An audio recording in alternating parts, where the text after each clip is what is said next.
Welcome students, welcome to Sanjay Gudawat IITN medical academy. और मैं हूं आपकी पूजा मैम और हम सीख रहे प्लांट किंगडम चैप्टर यानी कि किंगडम प्लांटे चैप्टर, जिसमें एक लास्ट टॉपिक है that is angiospermae.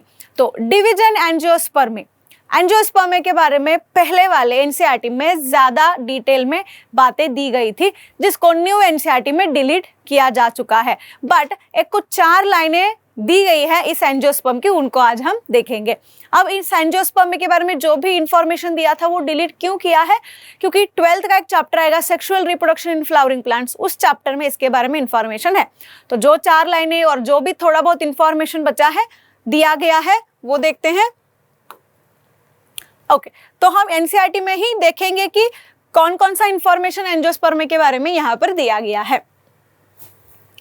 Unlike the gymnosperms where the ovules are naked, in the angiosperm or flowering plants, the pollen grains and ovules are developed in a specialized structure called flowers.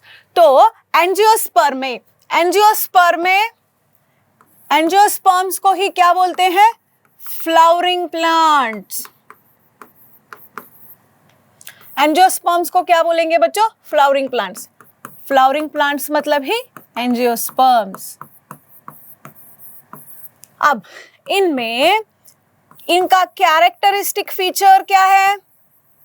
इनका characteristic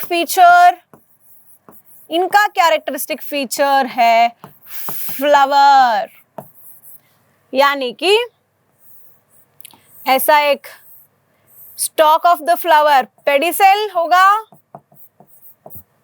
एक solen end of the pedicel that will be called as a thalamus, and ऐसा petal करके कुछ structure होगा, and then these are the stamens and this will constitute the pistil, somewhat like here calyx will be present। तो इस flower में, इस stamen के anther में, इधर एंथर में क्या प्रेजेंट होंगे? Pollen grain. एंड इधर ओवरी के अंदर हमको स्ट्रक्चर प्रेजेंट होगा ovule. So ovule is present inside ovary, pollen grains are present inside stamen, यानी कि pollen grains and ovule are protected inside a structure called flower। Unlike gymnosperm जहां पर इनमें ovules क्या था? On the plant only, ovule covered नहीं था through ovary, क्योंकि उनमें फ्लावर नहीं था, फ्लावर नहीं तो पिस्टिल नहीं, पिस्टिल नहीं तो ओवरी नहीं। तो यहाँ पर दोनों भी, this contain male gametes and this contains female gametes. तो गैमेट्स इनसाइड बनेंगे, gamete containing gametophytes, these two are the gametophyte. अब इसके अंदर ओव्यूल के अंदर एम्ब्रियो सैक करके गैमेटोफाइट बनेगा। तो गैमेटोफाइट किसके अंदर कवर्ड है? फ्लावर के अंदर। So in angiosperm the seeds, अब एंजियोस्पर्म में seeds are enclosed in a fruit, क्योंकि जैसे ही ovule will convert into seed, वैसे ही ovary will be converted into fruit। Ovule seed में कन्वर्ट होगा अंदर और बाहर ओवरी फ्रूट में। तो फ्रूट के अंदर एनक्लोज्ड सीड्स पाए जाएंगे। जिम्नो में नेकेड सीड्स पाए जाते थे। Angiosperm an exceptionally large group of, angiosperm क्या है? Exceptionally large group of plants occurring in wide range of habitats। Angiosperm is a division.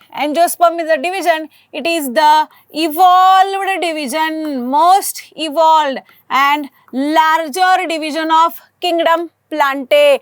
बहुत बड़ा ग्रुप है, अलग अलग हैबिटेट्स में पाया जाएगा। वाटर बॉडीज में एंजियोस्पर्म हो सकता है, टेरेस्ट्रियल पर हो सकता है, डेजर्ट एरिया में हो सकता है, अलग अलग हैबिटेट्स में एंजियोस्पर्म पाए जाते हैं। एंजियोस्पर्म का साइज कैसा होगा? स्मॉलेस्ट एक एंजियोस्पर्म का एग्जांपल है that is Wolffia, to the tallest that is eucalyptus, जो कितने तक ग्रो कर सकता है? 100 मीटर्स तक ग्रो कर सकता है।